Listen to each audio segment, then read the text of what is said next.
Hello dear students, we are studying the chapter atomic structure under paper inorganic chemistry। तो last time हमने general जिसकी introduction थी वो study की थी लास्ट वीडियो में, that is de Broglie concept क्या था, मैटर वेव्स का बोर्स मॉडल क्या था और कौन से ऐसे एक्सपेरिमेंट थे जिन्होंने जो ड्यूल करेक्टर बताया था इलेक्ट्रॉन्स का, लाइक उनका पार्टिकल नेचर बताया था और उनका वेव नेचर बताया था।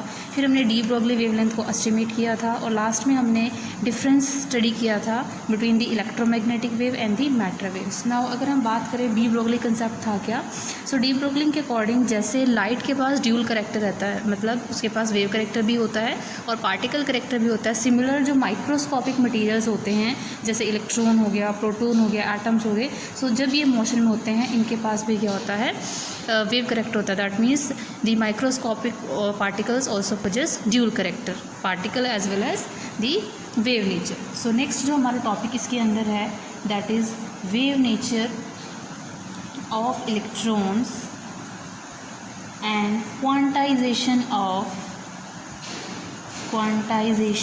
Of angular momentum, quantization of angular momentum. अब अगर हम बात करें तो जो डी ब्रोगली इक्वेशन थी, डी ब्रोगली इक्वेशन हमारे पास क्या थी, that h lambda is equal to H upon M we और M C. It is also lambda is equal to H upon M V. So ये हमारे पास इक्वेशन है। ये जो इक्वेशन है इसने क्या एक्सप्लेन किया था, इसने बोर्स पोस्टुलेट थी जो क्वांटाइजेशन ऑफ एंगुलर मोमेंटम है उसको क्या किया था, फर्दर हेल्प की थी उसको एक्सप्लेन करने के लिए। अब अगर हम इसको फर्दर कैसे हम बता सकते हैं कि जो बोर्स पोस्टुलेट थी कि जो एंगुलर मोमेंटम होता है वो क्वांटाइज वैल्यू होती है, वो उसके लिए उन्होंने क्या किया था, सपोज किया था कि अगर हम कंसिडर करते हैं कि जो इलेक्ट्रॉन है वो क्या कर रहा है, वो एक सर्कुलर ऑर्बिटल में इस टाइप से क्या कर रहा है, रिवॉल्व कर रहा है, मीन्स वो क्या है, मोशन में। अब यहाँ पर टू टाइप्स की पॉसिबिलिटीज़ हैं कि अगर हम क्या कंसिडर करें कि जो इलेक्ट्रॉन है वो एज अ वेव मूव कर रहा है, तो एज अ वेव अगर वो मूव करेगा तो वेव के पास क्या होता है, क्रस्ट होते हैं और ट्रफ होते हैं, तो वो आपके पास किस टाइप से हो सकते हैं। सो यहाँ पर क्या हम शो कर रहे हैं कि आपके पास जो इलेक्ट्रॉन एज अ वेव क्या कर रहा है, टू टाइप से उसमें क्या कर सकते हैं, in form of crest and trough. जो वेव ट्रेन है वो इस टाइप से क्या करेगी, मूव करेगी। तो हम यहाँ पर देख रहे हैं ये इस टाइप की सर्कुलर ऑर्बिटर के अराउंड जो इलेक्ट्रॉन है वो एज अ वेव ये पाथ फॉलो कर रहा है, जिसमें आपके पास क्या है, जो दो एंड है वो एक regular series of crest and troughs के बाद क्या कर रहे हैं, आपस में मीट कर रहे हैं। सो ये जो आपके पास है this wave train in phase, ये इन फेज वेव जो इलेक्ट्रॉन है वो एज अ वेव बिहेव कर रहा है। लेकिन इस केस में क्या आपके पास जो वेव ट्रेन है इलेक्ट्रॉन की वो इस टाइप से मूव कर रही है कि जो आपके पास क्रस्ट और ट्रफ है वो आपके पास एक दूसरे को क्या कर रहे हैं, यहाँ पर क्रॉस कर रहे हैं। दैट मीन्स यहाँ पर क्या हो रही है, आउट ऑफ फेज़ क्या है, जो आपके पास इलेक्ट्रॉन वेव ट्रेन है वो यहाँ पर मूव कर रही है। तो इस टाइप के आपके पास जो वेव होती है इसको हम बोलते हैं non stationary wave, non stationary wave. अब जहाँ पर रेगुलर सीरीज आती है उसको हम बोलते हैं स्टेशनरी वेव, स्टेशनरी वेव। अब यहाँ पर कहने का मतलब क्या है कि अगर आपके पास जो इलेक्ट्रॉन वेव है वो regular series of crest and trough meet करती है तो वो इन फेज रहती है और स्टेशनरी वेव उसको बोलते हैं। अगर wave train out of phase रहते हैं, मीन्स जो क्रस्ट ट्रफ है वो इक्वली क्या नहीं करते हैं, आपस में मीट नहीं करते, तो आपके पास कहते हैं नॉन स्टेशनरी वेव। अब अगर हम इस देखिए पिक्चर को तो इससे हमें क्या पता लगता है कि जो वेव मोशन है जब वो फेज़ में है, जब वो फेज़ के अंदर प्रेजेंट है, तो जो आपके पास ये सर्कमफ्रेंस है उस ऑर्बिट की, मतलब उस जो इलेक्ट्रॉन जहाँ पर मूव कर रहा है सर्कुलर ऑर्बिट में, तो वो क्या होगी, that is integral multiple of the wavelength. अगर वो इंटीग्रल मल्टीपल होगी वेवलेंथ की, दैट इज़ एन लैम्डा, तो वो आपके पास इन फेज़ होगी। अगर वो आपके पास क्या हो जाती है, इन फेज़ नहीं है, मतलब आपके पास इंटीग्रल मल्टीपल वेवलेंथ की नहीं हो पाती, तो वही आपके पास वेव इस टाइप है। तो इस टाइप की जो आपके पास वेव होती है उसमें आपके पास क्या होगा, ये आपके पास कंस्ट्रक्टिवली क्या होगी, इंटरफेयर करेगी, और ये आपके पास डिस्ट्रक्टिव, ये आपके पास कंस्ट्रक्टिव इंटरफेरेंस होता है, constructive interference, and this is the destructive. Destructive means finish हो रहा है एक एंड पे, it is the destructive interference. Now this is picture number A and this is B. So from number A क्या discuss हुआ यहाँ पर, that जो सर्कमफ्रेंस है, circumference that is equal to integral multiple of the wavelength. Also you know जो circular path होता है उस सर्कुलर पाथ की जो सर्कमफ्रेंस होती है that is 2πr। So 2πr is equal to n lambda. So further हमें पता है from de Broglie equation, from de Broglie equation that h is equal to that lambda is equal to h upon mv, जैसे कि मैंने आपको starting में बताया था। तो यहाँ से अगर हम लैम्डा की वैल्यू सब्स्टिट्यूट करते हैं, so put value of lambda in number 1, this is number 1, so what we get 2πr is equal to n into h upon mv। अगर इसको हम रीअरेंज करें तो अब यहाँ पर करना क्या है, हमें यहाँ पर ये दिखाना है कि जो एंगुलर मोमेंटम होता है वो क्वांटाइज होता है। सो एंगुलर मोमेंटम को डिनोट किससे करते हैं, p से, and it is equal to mvr।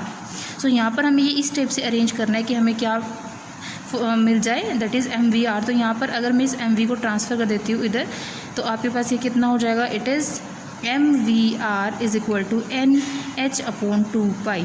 That means ये आपके पास क्या है, एंगुलर मोमेंटम की एक क्वांटाइज्ड वैल्यू आ जाती है। सो यहाँ से क्या हो जाता है कि जो आपके पास एंगुलर मोमेंटम है, एंगुलर मोमेंटम किसका, इलेक्ट्रॉन का, that is integral multiple of the h upon 2π, is integral multiple of h upon 2π। और यहाँ से हम क्या कह सकते हैं कि आपके पास ये जो बोर्ड्स कंडीशन थी क्वांटाइजेशन ऑफ एंगुलर मोमेंटम की, वो यहाँ से क्या हो गई है, प्रूव हो गई है by the help of de Broglie equation. Next जो टॉपिक इसमें आता है that is what is the significance of de Broglie relationship.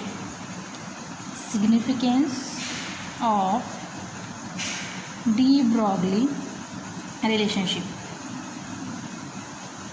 De Broglie relation मतलब lambda is equal to h upon mv। ये जो हमारे पास रिलेशन आया इसकी सिग्निफिकेंस क्या है। सो जो आपके पास मैटर है उसके पास ड्यूल नेचर है, वो सभी मटेरियल ऑब्जेक्ट्स पे क्या है, एप्लीकेबल है, लेकिन जो ये ज़्यादा डी ब्रोगली इक्वेशन वैलिड होती है that is only for microscopic particles. Microscopic particles. Why for microscopic particles, because जब हम कैलकुलेट करते हैं वेवलेंथ को for the larger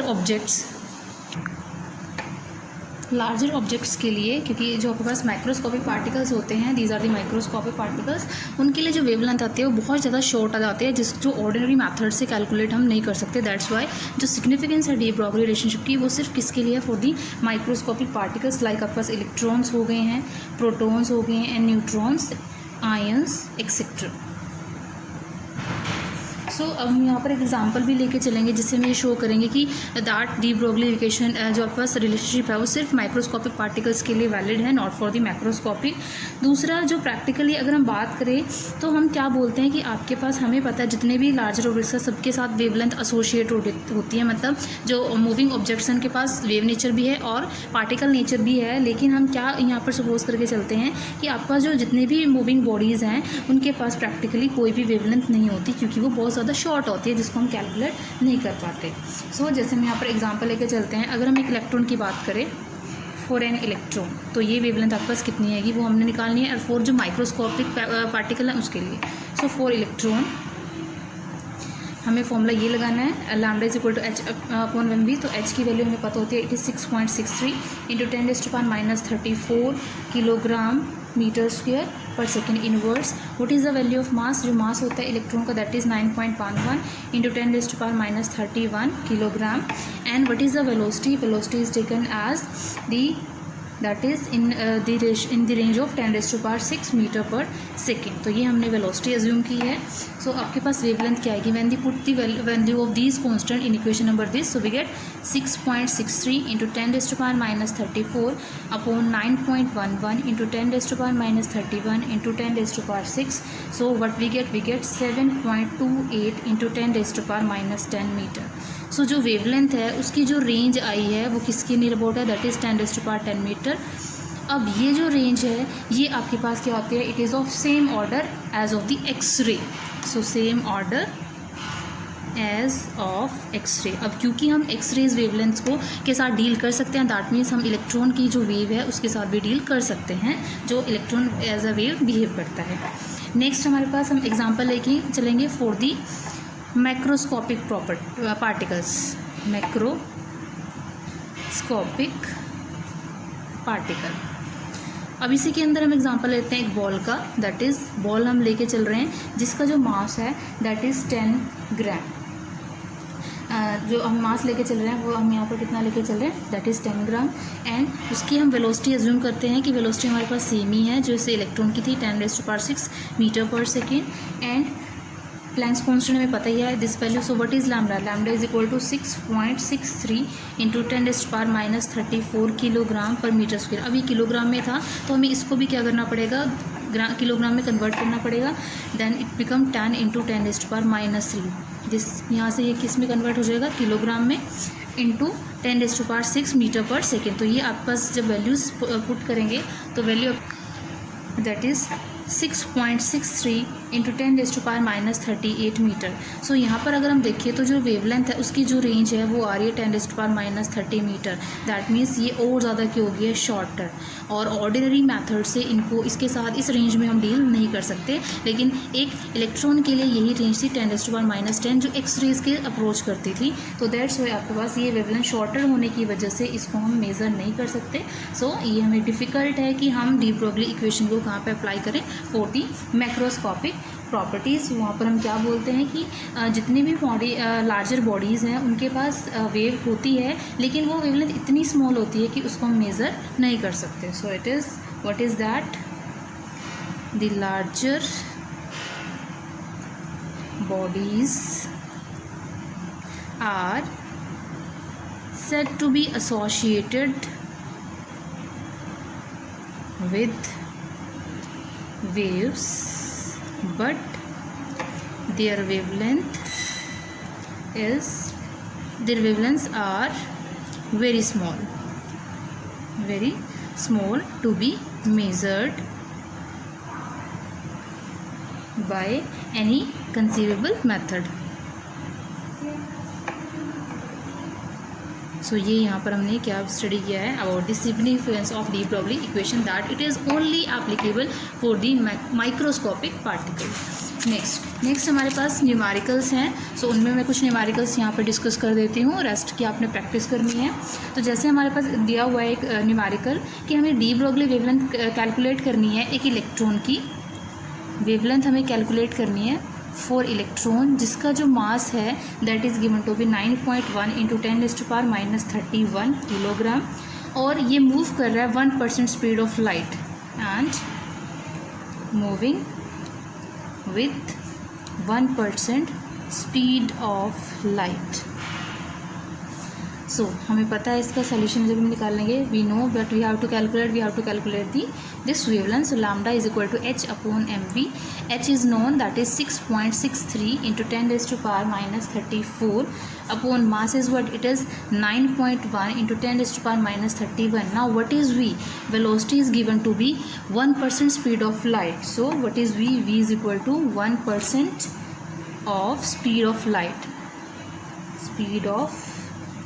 so it is equal to 1 into speed of light कितनी होती है, it is 3 into 10⁸ metre per second.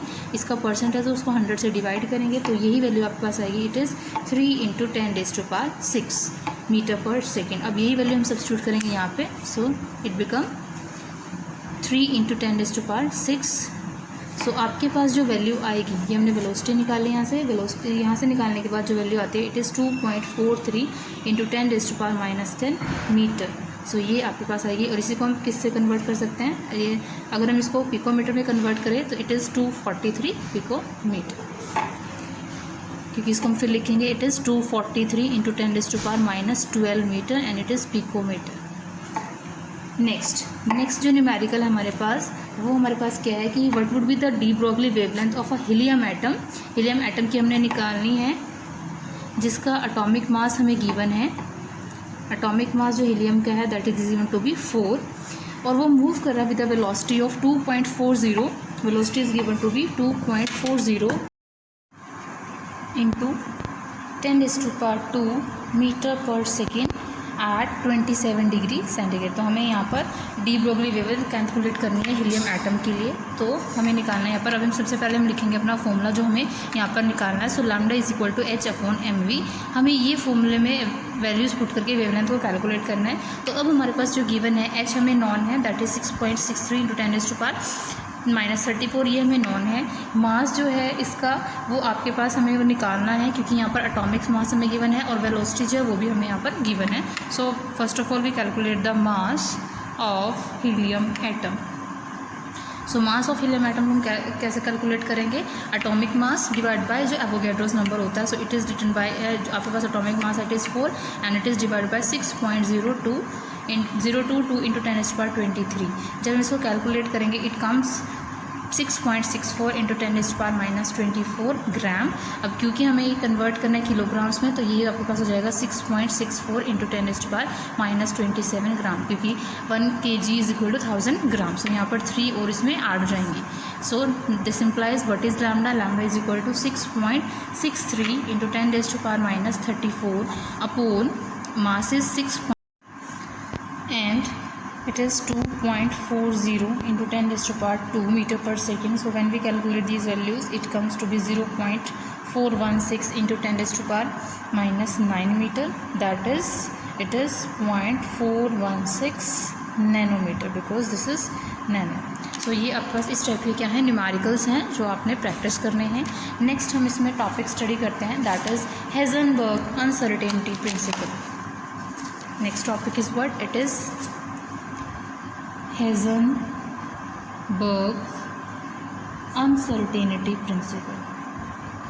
अगर हम क्लासिकल मैकेनिक्स की बात करते हैं तो क्लासिकल मैकेनिक्स के अकॉर्डिंग क्या था, हम क्या कर सकते थे, साइमल्टेनियसली किसी भी मूविंग ऑब्जेक्ट्स का उसकी पोजीशन भी बता सकते थे और उसकी वेलोसिटी भी बता सकते थे। बट ये रिस्ट्रिक्शन दी थी बोर्ड्स ने कि ये रिस्ट्रिक्शन दी थी हेज़नबर्ग ने, दैट कि हम कोई भी जो मूविंग ऑब्जेक्ट्स होता है उसकी साइमल्टेनियसली वेलोसिटी और पोजीशन को क्या है नहीं कैलकुलेट कर सकते।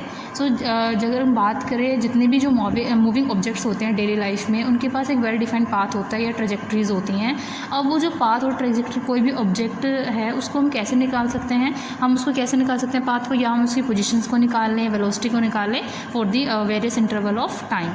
अब 1927 में हेज़नबर्ग ने क्या बोला था, दैट कि हम एक्यूरेटली दोनों ही जो बस वैल्यूज़ होती हैं पोजीशन की, वेलोसिटी या फिर मोमेंटम को माइक्रोस्कोपिक पार्टिकल्स के लिए, जैसे स्मॉल पार्टिकल, आपका माइक्रोस्कोपिक पार्टिकल है इलेक्ट्रॉन, उनके लिए हम कैलकुलेट नहीं कर सकते। तो उसको फर्दर उन्होंने क्या नाम दिया था, that is Heisenberg uncertainty principle. तो वो प्रिंसिपल है क्या, that it is not possible to measure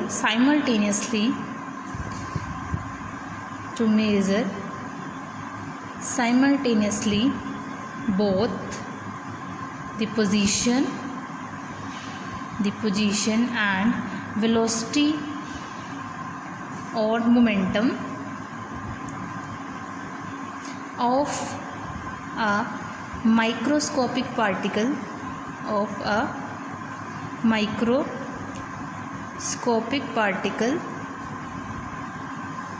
with absolute accuracy or certainty.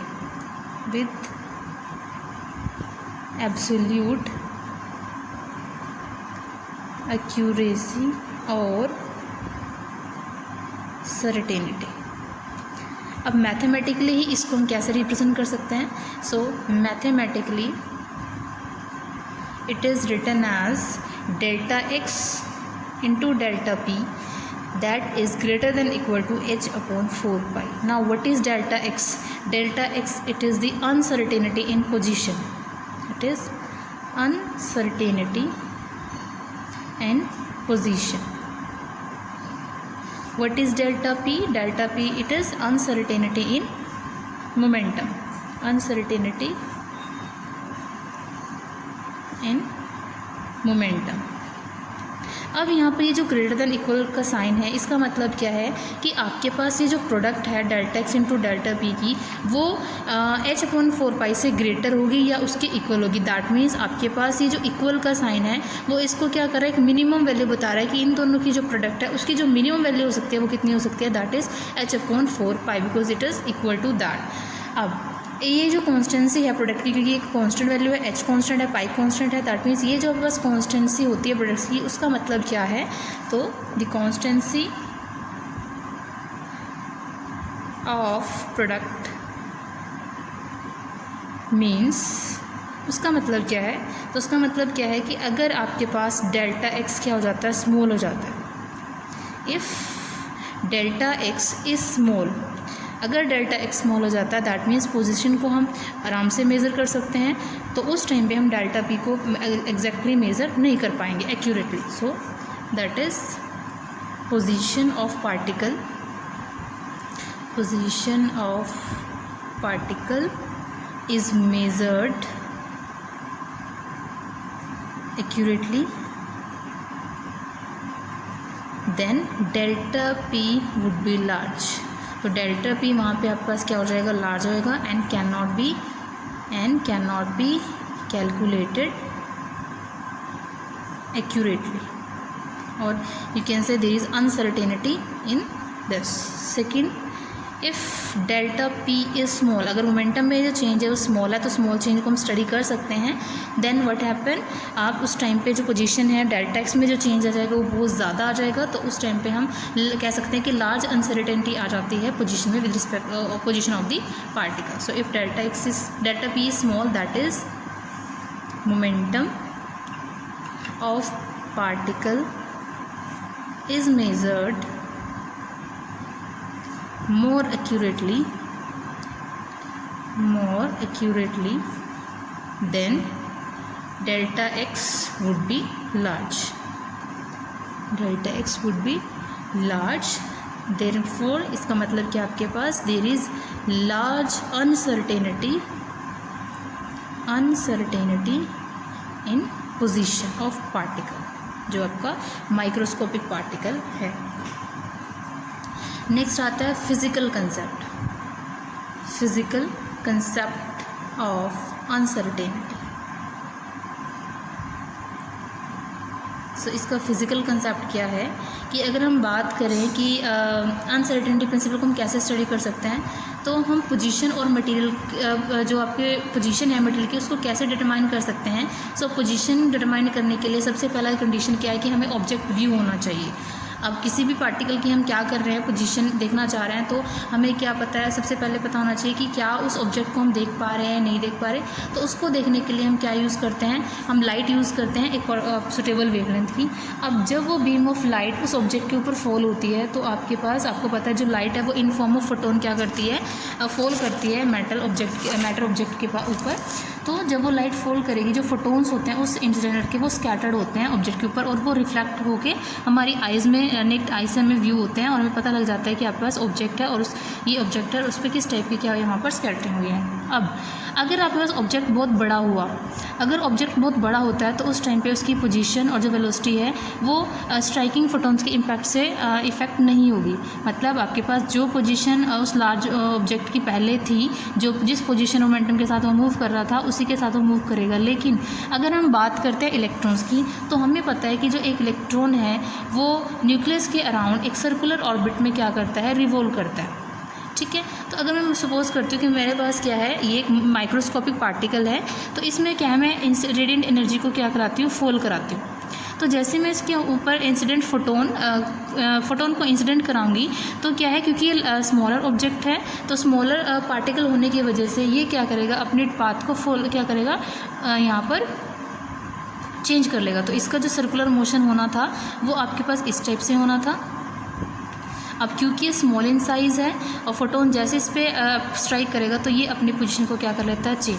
तो ये इसका ओरिजिनल पाथ था जो ये फॉलो कर रहा था बिफोर स्ट्राइकिंग, ये इसका ओरिजिनल पाथ था, इसने ये पाथ को फॉलो करना था। बट जैसे ही इस पर इंसिडेंट फोटोन हुआ, फोटोन को इंसिडेंट कराया, इसने अपने डायरेक्शन को क्या कर लिया, चेंज कर लिया। सो it is a new path and velocity of electron after interaction with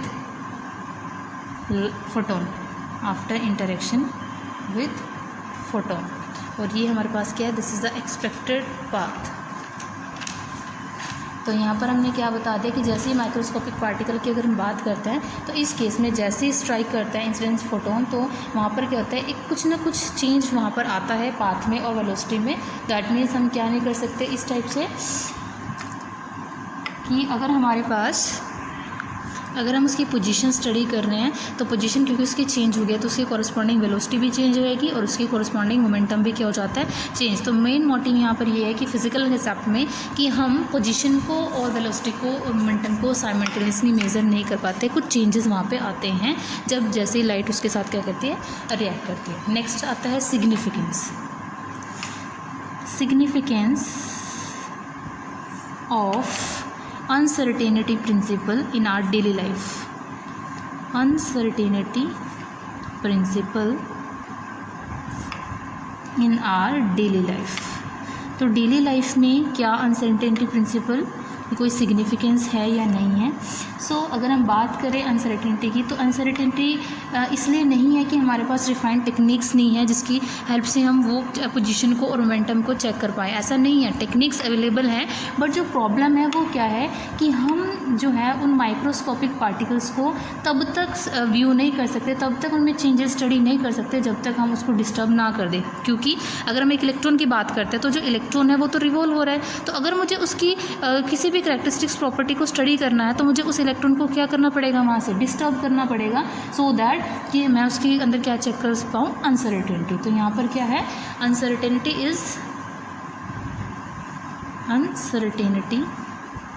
is not due to lack of techniques, lack of refined techniques, but it is due to the fact that we cannot observe microscopic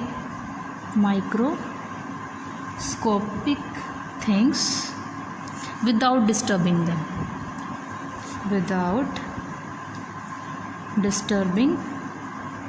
them, जैसे कोई भी ऐसा instrument नहीं है जो सिर्फ position को बता पाए बिना उसके मोशन को इफेक्ट करे। सो इसका मतलब क्या है, जो अनसर्टेनिटी प्रिंसिपल है वो एक फंडामेंटल लिमिटेशन है नेचर की। So uncertainty principle is the fundamental limitation of nature, so this is the case. तो अगर हम बात करें एक एक्सपेरिमेंट की, तो यहाँ से हमें क्या होगा कि डेली लाइफ में इस प्रिंसिपल की कोई भी सिग्निफिकेंस नहीं है, क्योंकि हम जितनी भी बॉडीज़ के साथ डील करते हैं वो लार्जर ऑब्जेक्ट्स हैं, वो माइक्रोस्कोपिक पार्टिकल्स नहीं हैं। ये सिर्फ वैलिड किसके लिए है, जो बस माइक्रोस्कोपिक प्रॉपर्टीज़ हैं। So no significance in daily life, no significance in daily life। why? because we come across the larger objects, that is वो ऑब्जेक्ट जिनके हम पोजीशन को भी साथ के साथ चेक कर सकते हैं और उनकी वेलोसिटी को भी चेंज कर सकते हैं। सो जो पोजीशन और वेलोसिटी होगी उनके ऑब्जेक्ट्स की, उसके लिए हम क्या करेंगे, हम इंटरेक्शन स्टडी करते हैं ऑब्जेक्ट की और उसकी मेजरिंग डिवाइस में चेंजेस करते हैं। जो चेंज इन पोजीशन और वेलोसिटी है उनको हम नेग्लिजिबल वहाँ पे कंसिडर करते हैं। नेक्स्ट इसमें आता है why electron can not exist in nucleus. It is very important question, why electron can not exist in nucleus. जो न्यूक्लियस है, जो इलेक्ट्रॉन है वो न्यूक्लियस के अराउंड रिवॉल्व करता है एक सर्कुलर पाथ में, लेकिन वो न्यूक्लियस में एग्जिस्ट नहीं करता। ऐसा क्यों? तो वो जो दिया था that is given bye Heisenberg uncertainty principal. अब हमें पता होती है कि जो डेल्टा एक्स है, जो एटॉमिक रेडियाई होती है, उसका जो ऑर्डर होता है that is 10⁻⁻15 metre in case of an electron. So what is Heisenberg uncertainty principle? It is delta x into delta p is greater than equal to h/4π। Further delta p is what? Delta p is equal to mv, it is delta mv। तो ये आपके पास delta M we होता है, क्योंकि change in momentum है तो change in velocity आएगा। ये वैल्यू अगर हम सब्स्टिट्यूट करते हैं इस इक्वेशन में तो हमारे पास क्या आएगा, we get delta x into m delta v that is greater than equal to H upon 4 pi. So अगर यहाँ से मैं चेंज इन वेलोसिटी निकालते हो तो change in velocity is greater than equal to H upon 4 pi into m into delta x. अब हमें पता होता है mass of electron, mass of electron कितना होता है, that is 9.1 into 10⁻³ kilogram. What is delta x, वो हमने स्टार्टिंग में लिया था कि ये इस रेंज में होती है। सो अगर हम यहाँ से डेल्टा वी की वैल्यू को कैलकुलेट करें, सो डेल्टा वी की वैल्यू जो यहाँ पर मेरे पास आएगी दैट इज़ 6, अगर मैं एच की वैल्यू रखूँ it is 6.6 into 10⁻34 upon 4 into pi 314 into mass है 9.1 इंटू 10⁻34 इंटू जो रेडियाई है वो 10⁻15। तो यही जो वैल्यू मेरे पास आएगी that is 5.77 into 10⁻10 metre per second. सो ये वैल्यू मेरे पास आती है। तो जो वेलोसिटी है उसकी जो रेंज आ रही है वो 10⁻10 मीटर पर सेकेंड हो रही है, जो कि वेलोसिटी ऑफ लाइट से भी क्या है, ज़्यादा है। बिकॉज जो वेलोसिटी ऑफ लाइट होती है वो कितनी होती है, velocity of light is equal to 3 into 10⁸ metre per second. तो यहाँ पर ये 10⁸ में है और यहाँ पर 10⁻10 में है, तो ये पॉसिबल नहीं है। So because velocity of electron is much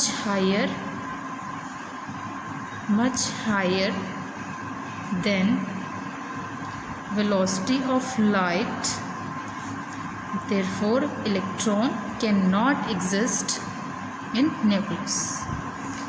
next इसमें जो हमारे पास है वो है हमारे पास numerical of Heisenberg uncertainty principle. तो मैं यहाँ पे एक करा देती हूँ। सो हमें यहाँ पर क्या निकालना है, मास दिया हुआ है, यहाँ पर मास जो गिवन है इलेक्ट्रॉन का दैट इज़ 9.11 इंटू 10⁻31 किलोग्राम। हमें वेलोसिटी में अनसर्टेनिटी निकालनी है, दैट इज़ हमें डेल्टा वी को कैलकुलेट करना है। If the uncertainty in its position is of order, अगर जो डेल्टा एक्स है उसमें जो अनसर्टेनिटी है वो हमें यहाँ पर कितनी गिवन है, दैट इज़ 10 pm पिकोमीटर। तो इट इज़ 10 इंटू 10⁻12 मीटर। तो यहाँ पर ये आएगा, फर्दर इसको सोल्व करेंगे तो इट इज़ 10⁻11 मीटर। तो अब हम निकालते हैं according to Heisenberg principle. According to Heisenberg principle क्या है हमारे पास, delta x into delta P that is equal to H upon 4 pi. और अभी हमने निकालना है यहाँ पर कि जो delta x into M V, हमारा जो डेल्टा पी होता है that is M into delta we is equal to H upon 4 pi. So what is delta V, delta we is h upon 4 pi m into delta x. तो ये हमें value substitute करनी है यहाँ पे। तो वैल्यू को हम सब्स्टिट्यूट करेंगे, हमारे पास क्या वैल्यू आएगी, डेल्टा वी। तो फॉर्मूला था delta we is h upon 4 pi m into delta x. तो एच हमारे पास होता है 6.6 into 10⁻34। 4 is a constant, pi है वैल्यू 22/7 एंड मास जो गिवन है इलेक्ट्रॉन का दैट इज़ 9.11 इंटू 10⁻31 एंड जो डेल्टा एक्स गिवन है वो हमारे पास यहाँ पर है 10⁻11 मीटर। सो ये वैल्यू जब हम सब्स्टिट्यूट करेंगे तो यहाँ पर हमारे पास जो वैल्यू आती है that is 5.76 into 10�6 metre per second. अब यहाँ पर देखो ये वेलोसिटी ऑफ लाइट से क्या है, लेस है, तो ये जो है कॉम्बिनेशन पॉसिबल है, मतलब डेल्टा एक्स की वैल्यू 10⁻11 की रेंज में हो सकती है। तो ये यहाँ पर था numerical of Heisenberg uncertainty principal. इसके अलावा जो न्यूमेरिकल्स दिए हैं वो स्टडी करने पड़ेंगे। नेक्स्ट जो है टॉपिक इसके अंदर that is Schrodinger wave equation. It is Schrodinger wave equation. So Schrodinger wave equation है क्या, जो इरविन श्रोडिंगर थे उन्होंने 1926 में क्या दी थी, एक मैथमेटिकल इक्वेशन दी थी जिसको हम क्या बोलते हैं, श्रोडिंगर वेव इक्वेशन।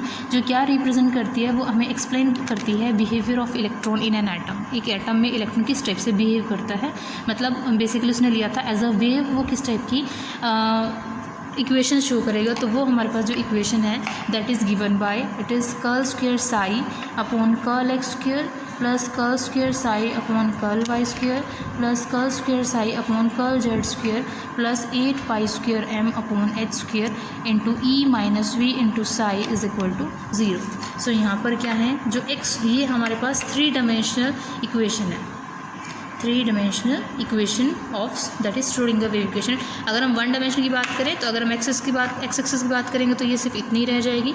2 डायमेंशन की बात करेंगे तो ये वाला कट हो जाएगा, और अगर 3 की करेंगे तो हमारे पास ये, तो एक्स वाई जेड यहाँ पे क्या है, ये हमारे पास स्पेस कोऑर्डिनेट्स है। मतलब किसी भी ऑब्जेक्ट्स की पोजीशन बताने के लिए जो हम 3D में लेके चलते हैं वो ये आपके पास क्या है, स्पेस कोऑर्डिनेट्स हैं।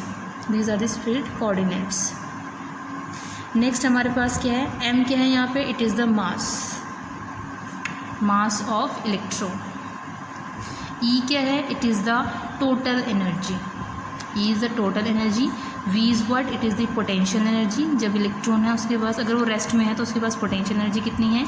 एच क्या है यहाँ पे, it is Planck's constant, it is Planck's constant. And यहाँ पे साई क्या है, again written as it's psi, and it tells the amplitude of electron wave, it tells the amplitude of electron wave, and इसको हम क्या बोलते हैं, wave function, it is known as wave function।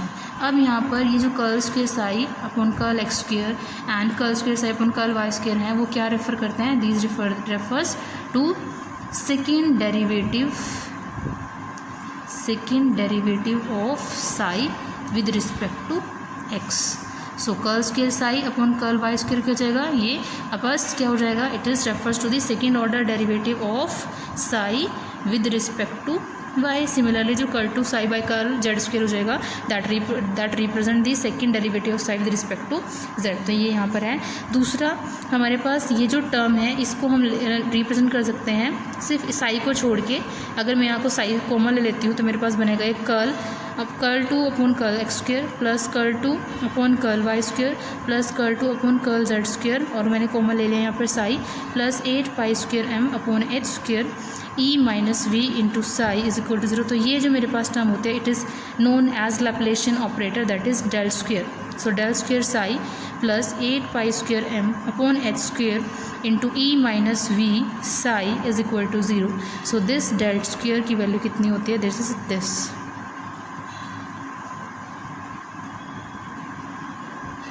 तो ये हमारे पास इसकी वैल्यू होते हैं, and this is Laplacian operator. Laplacian operators को हम बोलते हैं, और ये हमारे पास क्या है, it's a second order partial differential equation. Thank you.